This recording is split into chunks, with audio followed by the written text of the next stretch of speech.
A paz a todos os irmãos em Cristo. Vamos agora dar início ao Evangelho de Mateus, né? Capítulo 1, porque no vídeo anterior nós fizemos uma introdução, explicamos alguns pontos e agora nós vamos entrar de fato no Evangelho. Então, vamos aqui à nossa Bíblia, né?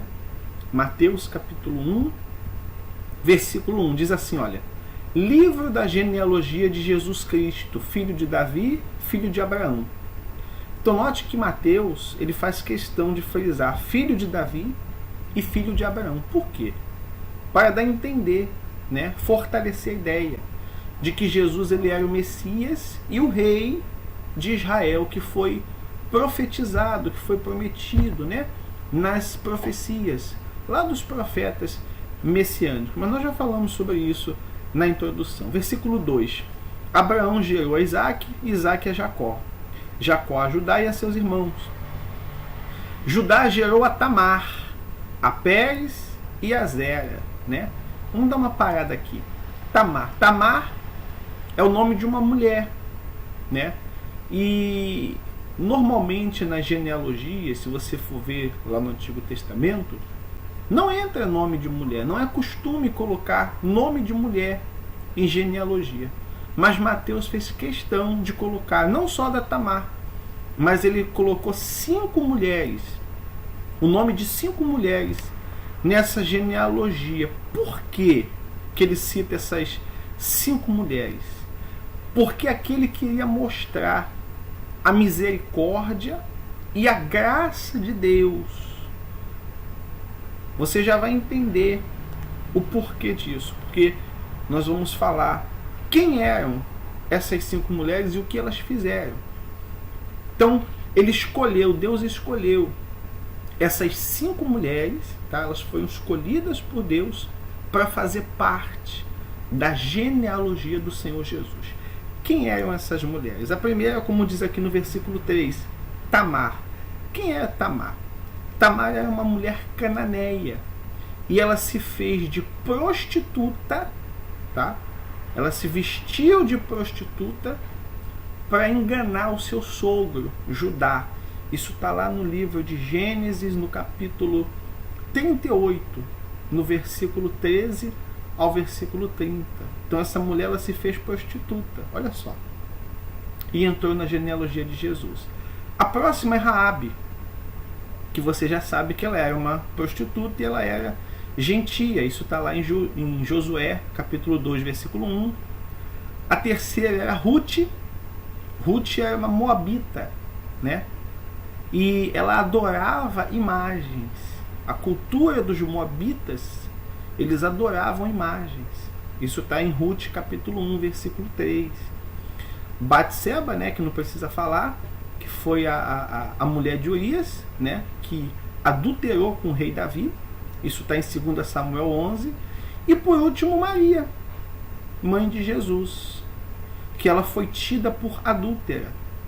Ela não foi adúltera, mas perante as pessoas que não conheciam a história, então ela se passou por adúltera, porque ela era casada com José.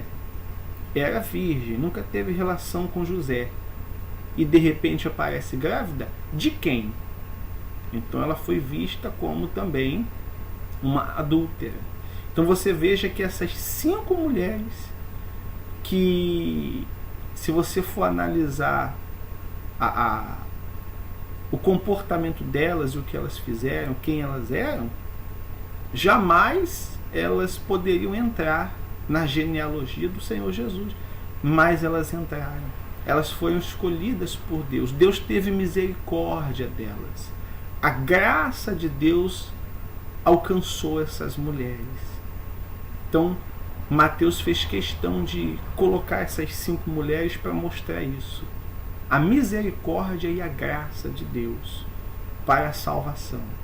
Colocando 5 mulheres, né, pecadoras, digamos assim, na genealogia de Jesus. Então vamos lá, versículo 4. Arão gerou Aminadab, Aminadab a Naasson, Naasson a Salmão. E aí vai passando uma série de nomes, né? Inclusive nomes nomes de reis, né? Como no versículo 6, começam os reis com Davi, e depois Salomão, e depois Roboão, Abias, Asa, Josafá, e assim vai. No versículo 8, diz assim, olha, Asa gerou a Josafá, Josafá a Jorão, Jorão a Uzias. Vamos dar uma parada aqui para a gente analisar esse Jorão que gerou a Uzias. Por que a gente vai parar aqui? Porque entre Jorão e Uzias existem 3 gerações, né? Existem mais 3 nomes, mais 3 filhos, 3 gerações que foram omitidas por Mateus, né? Você pode ver o versículo que mostra essas 3 gerações, é 1 Crônicas 3, do versículo 10 ao versículo 12. Então fala lá os nomes que estão faltando, que Mateus omitiu. Por quê? Para que a genealogia que Mateus coloca se enquadrasse no que ele cita lá no versículo 17, né? Ele dividiu essa genealogia em 3, como é que eu posso dizer, 3 grupos de 14 nomes. Então ele dividiu em 3 partes essa genealogia. Então, para dar 14, ele omitiu alguns nomes. Acho que para ele não tinha importância de falar esses nomes, para que pudesse fazer essa somatória, né? Essa divisão em 3 grupos, né? De 14 nomes. E esses números, essa numerologia, digamos assim, era uma característica do judaísmo, é uma característica hebraica. Então, mais uma comprovação de que ele estava escrevendo para os judeus, né? Então, essa subdivisão, esses números, né, muito apegado, eles são muito apegados à numerologia. 7, 14, 70, 3, tem essa numerologia. Versículo 11 diz assim, olha, Josias gerou a Jeconias e a seus irmãos no tempo do exílio da Babilônia. Aqui tem algo muito interessante nesse versículo, esse Jeconias, né? É quase um erro, mas na verdade é uma revelação muito bacana. Por quê? Eu digo que é quase um erro, né? Jeconias não poderia estar aqui, ou Jesus não poderia ser descendente de Jeconias. Por quê? Então vamos lá. Jeconias foi amaldiçoado, e nessa maldição era proibido que os seus descendentes reinassem sobre o trono de Davi. Lá em Jeremias 22, versículo 30, fala sobre essa maldição. Deus manda amaldiçoá-lo, para ele ser contado como se não tivesse filhos. Mas ele teve filhos, mas como se não tivesse filhos, porque os filhos dele não iriam se sentar no trono de Davi, não seriam rei, como nenhum dos seus filhos foi rei. Mas Jesus é descendente de Jeconias. E por que Jesus é o rei, né? O rei de Israel, o rei dos judeus? Como é que pode isso? Pelo fato de que Jesus é descendente de Jeconias por parte de José.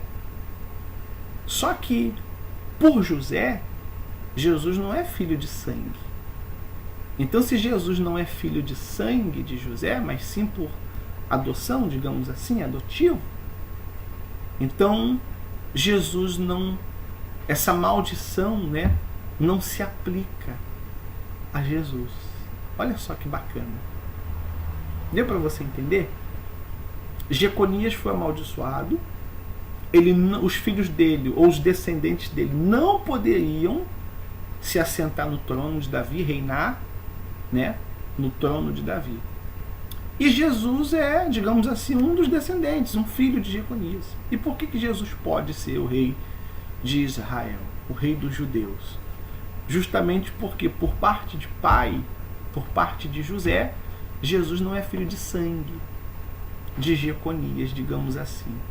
Então, por isso que essa maldição não se aplica ao Senhor Jesus. Aleluia. Muito forte, né? Muito bacana isso, né? Se fosse, se Jesus fosse filho de sangue de José, ele não poderia ser o rei dos judeus. Quer dizer, a profecia não poderia se cumprir em Jesus. Mas só que Jesus não era filho de sangue. Poxa, muito bacana essa revelação. Versículo 12. Depois do exílio da Babilônia, Jeconias gerou a Salatiel, Salatiel a Zorobabel. Então, mais uma vez, Jeconias é citado, né?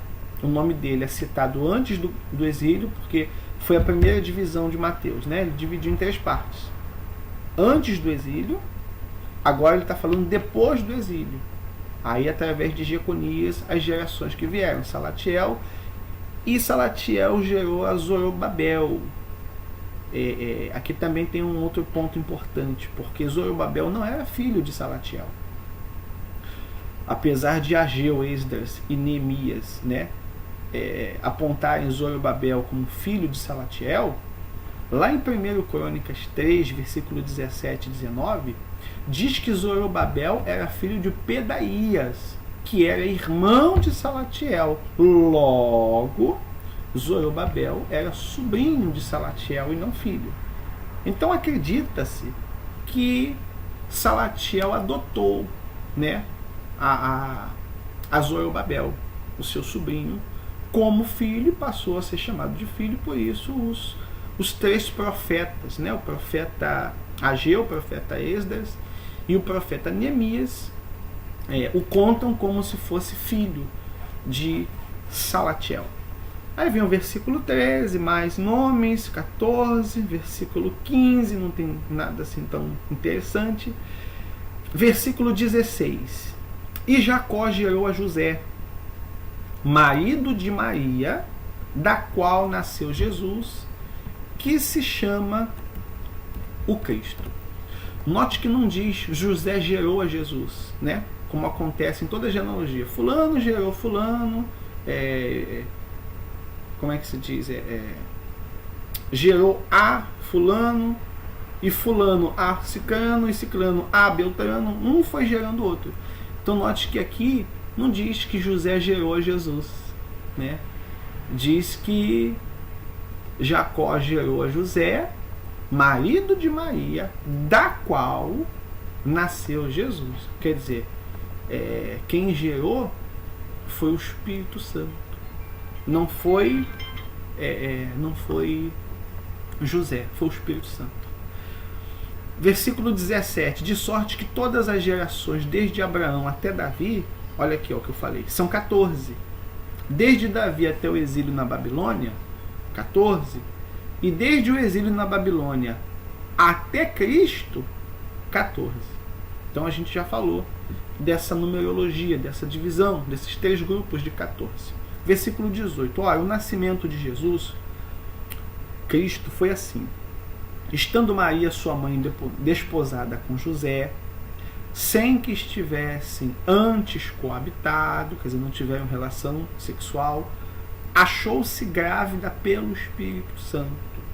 Então, legalmente, José e Maria já estavam casados, mas ainda não tinham se relacionado sexualmente. Versículo 19. Mas José, seu esposo, sendo justo e não a querendo infamar, resolveu deixá-la secretamente. Quer dizer, José era justo, né? Ele era temente a Deus, ele seguia as leis de Moisés, ele observava as leis, ele era temente a Deus. E, consequentemente, ele era misericordioso, né? Por isso ele preferiu deixar Maria, abandonar Maria, para que não tivesse que apedrejá-la. Porque imagine, você casa com uma mulher, não tem relação com ela e a mulher aparece grávida. De quem é esse filho? Qual é a primeira coisa que vem na cabeça? Fui traído. Ela adulterou, ela é adúltera. Então imediatamente ele poderia pegar em pedras e apedrejá-la. Ele tinha esse direito pela lei, ele conhecia a lei de Moisés.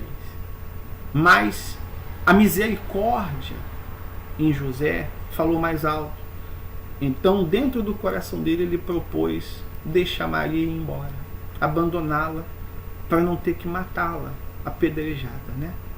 Aí diz o versículo 20: quando ponderava nessas coisas, quando ele estava pensando nisso, então lhe apareceu em sonho um anjo do Senhor, dizendo: José, filho de Davi, não temas receber Maria, tua mulher, porque o que nela foi gerado é do Espírito Santo. Então veio o esclarecimento: José, você não foi traído, ela não adulterou com ninguém, foi o Espírito Santo que gerou essa criança no ventre dela. Então o anjo veio para esclarecer e impedir que José fosse embora e a abandonasse, né?